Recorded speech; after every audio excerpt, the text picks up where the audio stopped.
Okay, so this is going to be long, but I need to get this off my chest because I'm honestly still processing everything that happened. Let me start from the beginning so you understand the whole situation. My husband Mark and I have been living with his mom Linda for the past few months. We have 3 kids: Emma, who's 7, Jake, who's 4, and our newest little one, who's only 2 months old. My own mom, Sarah, has been staying with us since the baby was born to help out, which honestly has been a lifesaver. Living with your mother-in-law is already tricky enough, but add 3 kids, a newborn, and everyone trying to figure out their place in the house. It's been a lot. Mark works really hard between his regular job and a small business he's trying to grow, so most of the day-to-day stuff with the kids falls on me and my mom. Now, Linda has always been particular about her house. I get it, it's her space, her rules. We've tried really hard to be respectful. We clean up after ourselves, keep our stuff organized, and I make sure the kids don't leave toys everywhere. My mom helps with the school runs and watches Jake while I'm dealing with newborn life, the constant feeding, diaper changes, and trying to pump milk whenever I can squeeze in a moment. But apparently none of that was good enough. The first red flag came about a month ago. I posted this super quick video on social media, literally 10 seconds, showing Emma's excitement about some new sneakers we got her. She was so happy, jumping around in her room, and I thought it was cute. The room wasn't perfectly spotless or anything, but it was clean enough. Normal kid room. Well, Linda's sister, Patricia, Mark's aunt, decided to comment on the video. "Oh, it's nice that you clean the room." Like what? The way she said it made it sound like I never clean, which honestly stung. I didn't respond because I didn't want to start drama, but it bothered me. Then yesterday, Patricia decided to send me a private message completely out of nowhere. And guys, this message was something else. Let me share it word for word because I screenshot it. Effective time management is crucial, allowing you to cater to your children's needs, prepare nutritious meals, and spend quality time with your children. Being part of a wonderful family, prioritize time management. Additionally, maintain cleanliness and order in your room and CR, and avoid relying too heavily on your own mom. You're capable, and with 3 kids and your husband as the sole breadwinner, it's essential to be thankful for your mother-in-law's help and support. This is just girls' talk. I read that message 3 times trying to make sense of it. First of all, who asked for this advice? Second, the whole tone felt like she was telling me I'm failing as a mother and wife. The part about not relying on my mom really got to me because my mom isn't just hanging around, she's helping with a newborn while I'm still recovering from childbirth. I decided to ignore it completely. I mean, what was I supposed to say to that? But Patricia wasn't done. Today, she sent a follow-up message that made my blood boil. "So what do you say, girl? You don't have any reaction? Girl." She called me girl like I'm some teenager who needs to be put in her place. The whole message felt condescending and confrontational. I immediately showed it to Mark because there was no way I was handling this alone. Mark tried to approach his mom calmly about it. He explained how Patricia's messages were making me feel judged and unwelcome, and asked if maybe she could talk to her sister about backing off. But instead of understanding our perspective, Linda got defensive and the conversation quickly turned into an argument. That's when everything came out. Linda started listing all the ways we apparently weren't meeting her standards. She said we don't clean enough, that regular tidying up isn't sufficient. She wants general cleaning, which I guess means deep cleaning everything constantly. She complained that my mom should be doing more around the house, basically expecting her to work like a full-time maid instead of just helping with the kids. The worst part? She actually said we weren't ready to have a family just because our bedroom isn't always perfectly organized. We have a 2-month-old baby. Of course, things are a little chaotic right now. I'm running on maybe 3 hours of sleep, dealing with postpartum recovery, breastfeeding around the clock, and trying to manage 2 other kids. But apparently that's not an excuse in her eyes. And then came the ultimatum: if you don't like my standards, you can leave. That hit like a punch to the gut. Here we are, trying our best in an impossible situation, and instead of support or understanding, we get judgment and threats. But honestly, that wasn't even the worst thing that happened this week. Last week, I discovered something that absolutely broke my heart. I went to check on my breast milk stash in one of the refrigerators and found that the entire thing had been turned off. All my milk hours and hours of pumping had spoiled, and Linda never told me. She just turned it off and let it all go bad without saying a word. Any mom who has breastfed knows how devastating this is. Pumping milk is exhausting and sometimes painful, especially when you're dealing with a newborn and your body is still recovering from birth. Each bag of milk represents time I could have been sleeping or taking care of my other kids. It represents my baby's nutrition, my effort, my sacrifice, and she just turned it off like it didn't matter. When I think about all those late nights pumping, storing that precious milk drop by drop, only to have it destroyed without even being told, I still get emotional about it. That milk was for my baby. It was liquid gold to me, and she treated it like it was nothing. After Mark's conversation with his mom today, we made a decision. We're moving out. Not temporarily, not as a dramatic gesture, but because we realized we can't keep living in an environment where we're constantly made to feel like we're not good enough. I'm taking the kids to stay with my mom. Her house is across the city, which isn't ideal, but she's already said she'll help with Emma's school situation. Mark is going to stay with Linda for now since his work and business are nearby, but we're actively looking for a rental place so we can all be together in our own space again. The hardest part about all of this is feeling like I'm failing somehow. I know I'm doing my best with 3 kids, but when someone constantly tells you it's not enough, you start to believe it.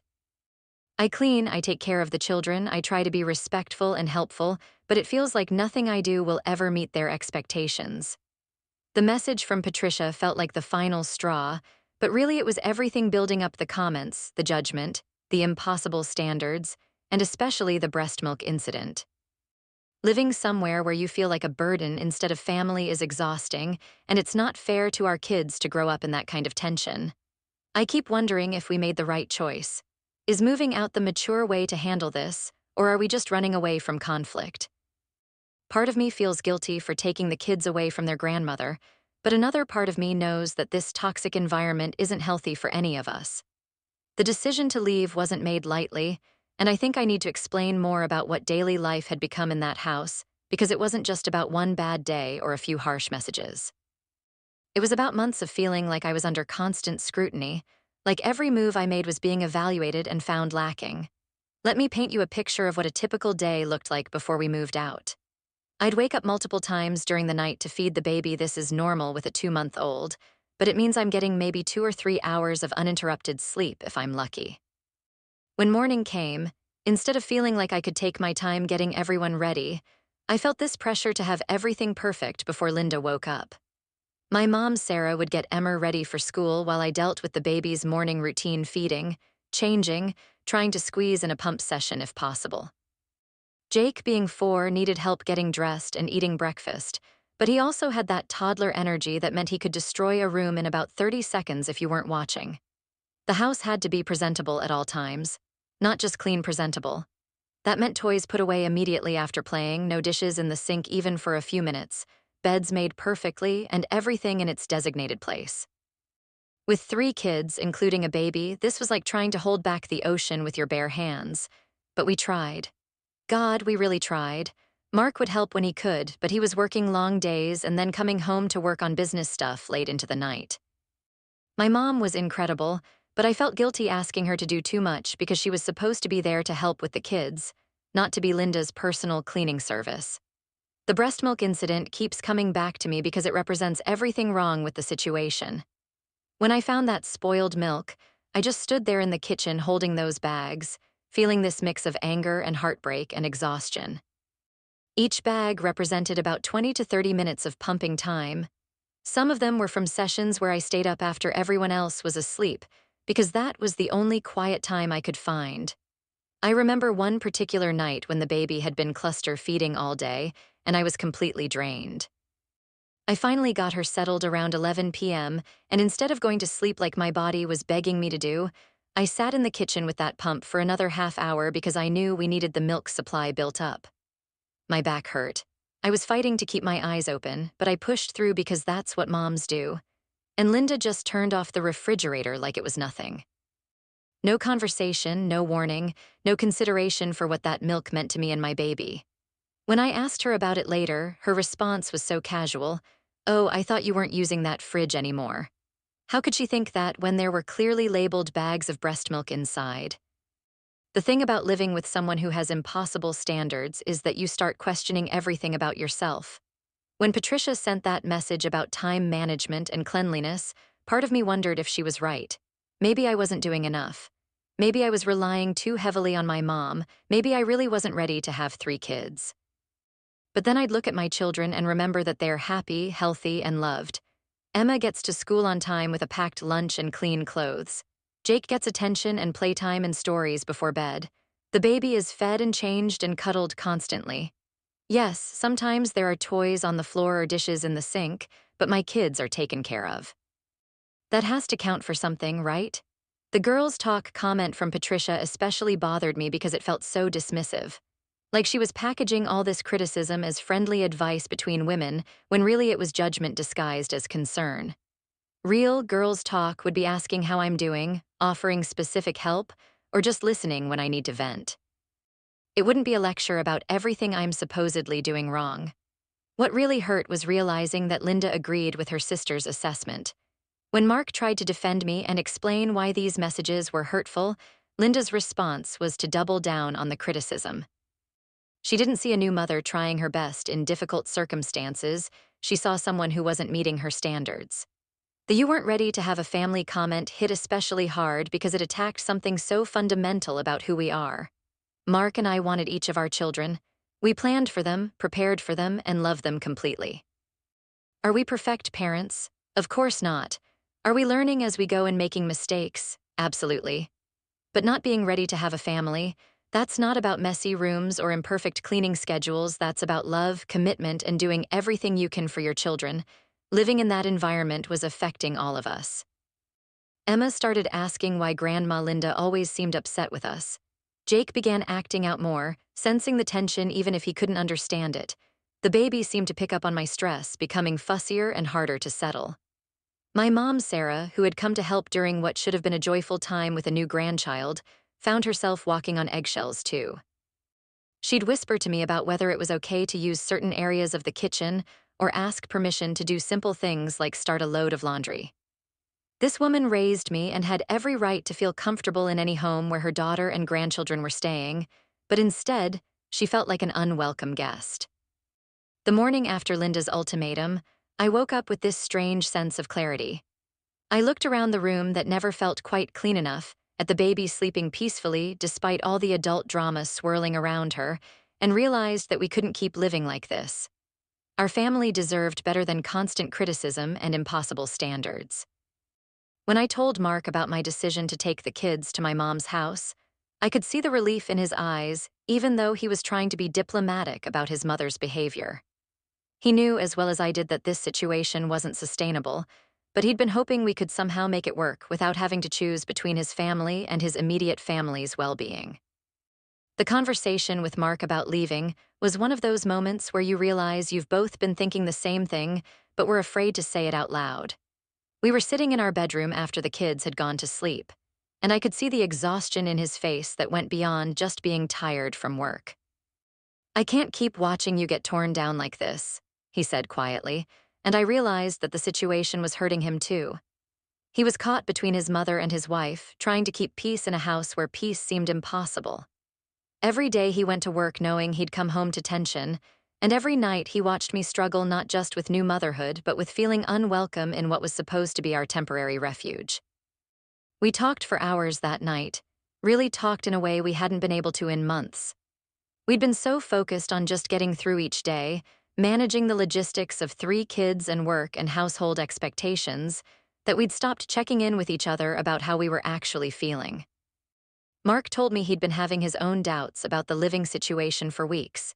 He'd noticed how I'd started second-guessing every decision, from where to put the baby's bouncy seat to whether it was okay to do laundry on certain days. He'd seen how my mom had gradually become quieter and more careful around Linda, despite being there to help us during one of the most challenging times in our lives. "You know what really bothered me?" Mark said. "When my mom said we weren't ready to have a family, we have 3 amazing kids who are loved and cared for. Emma is doing great in school, Jake is this hilarious, creative little person, and our baby is healthy and growing. How is that not being ready?" He was right. Our children weren't suffering because our bedroom wasn't always perfectly organized or because sometimes there were dishes in the sink. They were thriving because they had parents who put their needs first, who read to them and played with them and made sure they felt secure and loved. The next morning, I started making plans. My mom's house across the city wasn't our ideal solution, but it represented something we'd been missing: acceptance. At her house, if the baby had a fussy day and nothing got cleaned, no one would make comments or send passive-aggressive messages. If Jake wanted to build a fort with couch cushions, he could do it without worrying about messing up someone else's space. Packing our things felt both sad and liberating. Each item I put in boxes represented a dream we'd had of making this arrangement work, of building a closer relationship with Linda while saving money for our own place. But it also represented freedom from walking on eggshells, from constantly feeling like we were failing some invisible test. Emma, being 7, understood that we were moving but didn't fully grasp why.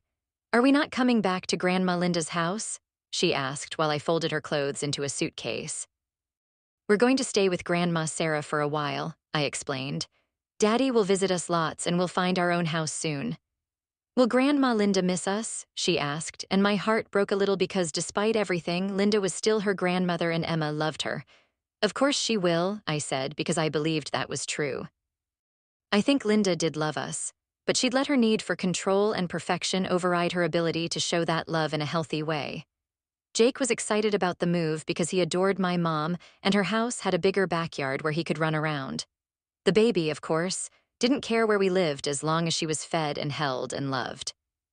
But I cared deeply about providing them with an environment where they could just be kids without the constant undercurrent of tension. The hardest part was telling Linda we were leaving. Mark handled most of that conversation, but I could hear her voice getting defensive immediately. There was no acknowledgement that maybe her standards had been unrealistic, no recognition that a new mother with 3 kids might need grace instead of criticism. Instead, there were more comments about how we were running away instead of stepping up. But here's the thing I've learned: sometimes protecting your family means being willing to be seen as the bad guy. Sometimes choosing peace over trying to prove you're good enough is the healthiest choice you can make. My mom, Sarah, was incredible during the transition. She didn't say, "I told you so," or criticize Linda, even though I know she'd been biting her tongue for months about the situation. Instead, she just focused on making sure we felt welcome and supported. She set up the guest room for me and the baby, arranged Emma's school transfer, and made Jake feel like moving to her house was an adventure rather than a disruption. The first night at my mom's house, I slept better than I had in months. Not because the baby slept longer, she didn't, but because when I got up for night feedings, I didn't feel like I was being judged for having a crying baby at 2 a.m. I could focus on comforting her instead of worrying about disturbing someone who was keeping score of every imperfection. Patricia never did get a response to her messages, by the way.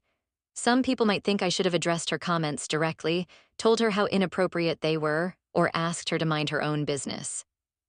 But I've learned that some people aren't looking for dialogue, they're looking for conflict or control. Engaging with that kind of energy rarely leads anywhere productive. Mark started visiting us every evening after work, having dinner with us and helping with bedtime routines before driving back to his mom's house. It wasn't ideal, having our family split up temporarily, but it gave us breathing room to think clearly about what we wanted our future to look like. During those evening visits, Mark and I would talk about house hunting, about the kind of environment we wanted to create for our children. We talked about having friends over without worrying about every speck of dust, about letting the kids be loud and messy and creative without constant correction, about building traditions that reflected our values rather than someone else's expectations.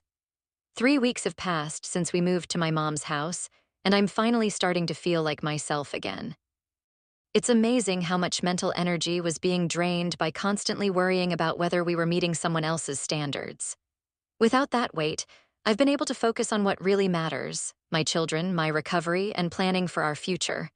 The baby is thriving. She's gained weight beautifully, and I've been able to build up my milk supply again without worrying about anyone turning off refrigerators. My mom set up a comfortable pumping area in her living room where I can relax and watch TV or read while expressing milk. It's such a small thing, but having that supportive environment makes all the difference. Emma adjusted to her new school remarkably well. My mom drives her each morning, and they've developed this sweet routine where they stop for hot chocolate once a week as a special treat. Emma talks about missing some of her friends from the old school, but she's making new ones and seems genuinely happy. Kids are so resilient when they feel secure in their family's love and stability. Jake has flourished at my mom's house. He has space to spread out his toys, build elaborate train tracks that can stay up for days, and just be a 4-year-old boy without constant reminders to clean up immediately. My mom adores having him around, and he's soaking up all the extra attention and patience she has to offer. Mark found a rental house that's perfect for us. It's not huge, but it's ours. 3 bedrooms, a small yard, and most importantly, a place where we can establish our own rhythms and standards without external judgment. We'll be moving in next month, and I've never been more excited about something as simple as choosing our own furniture arrangement. The distance from Linda hasn't been as dramatic as I expected. She calls Mark regularly, and the conversations are gradually becoming less defensive and more normal. I think having space has helped everyone step back from the intensity of daily conflict and remember that we're family who love each other, even if we have very different approaches to household management. Mark had coffee with his mom last week and told her about the house we'd found. She was happy for us, which felt like progress. He also mentioned that she's been asking about the kids, particularly wanting to know how the baby is doing. I think she misses having her grandchildren around, and maybe she's starting to understand that her standards were creating more problems than solutions. I've been thinking a lot about the message Patricia sent, the one that started this whole crisis. In hindsight, I can see that it came from a place of concern, even if it was expressed in a judgmental way. She probably thought she was helping, offering advice to a young mother who seemed overwhelmed. But good intentions don't excuse hurtful delivery, and unsolicited criticism rarely leads to positive change. What I've learned from this experience is the importance of trusting your instincts as a parent and partner. There were so many moments when I wondered if I was being too sensitive, if I should just try harder to meet expectations that felt impossible. But my gut was telling me that something was wrong with a situation where I felt constantly inadequate despite doing my best. I've also learned that it's okay to choose peace over proving a point.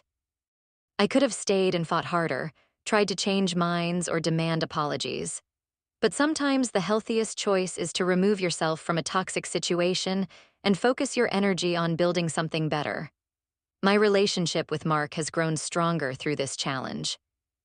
We learned to communicate more openly about difficult topics, to support each other even when it meant disappointing other people, and to prioritize our immediate family's well-being over extended family expectations. Those are skills that will serve us well throughout our marriage.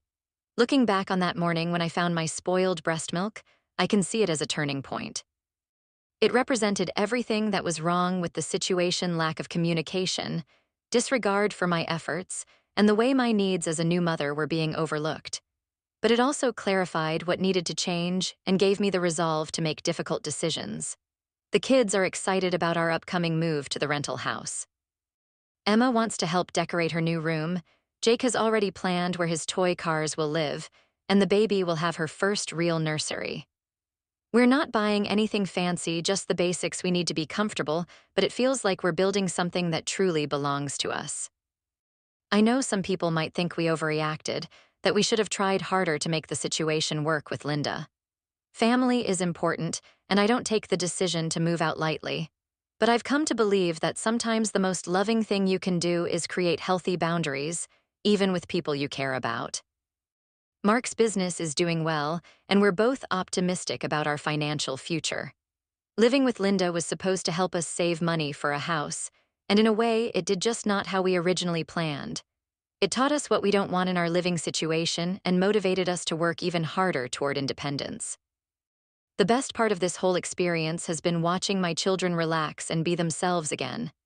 Emma's laughter sounds more carefree, Jake's creativity has exploded without constant cleanup pressure, and the baby seems to sense the calmer energy around her. They deserve to grow up in an environment where they're celebrated, not just tolerated. As for Patricia, I still haven't responded to her messages. I've decided that some conversations aren't worth having. She'll either understand why we made the choices we did, or she won't. Either way, it's not my responsibility to educate her about appropriate boundaries or respectful communication. We're planning to have Linda over for dinner once we're settled in the new house. The kids miss their grandmother, and I think having her visit our space, where we're the hosts and she's the guest, might help reset the dynamic in a healthier way. She'll always be part of our family, but on terms that work for everyone. I'm proud of us for recognizing when a situation wasn't working and having the courage to change it. It would have been easier to stay and keep trying to meet impossible standards, but it wouldn't have been better for our children or our marriage. Sometimes love means making hard choices, and I believe we made the right one.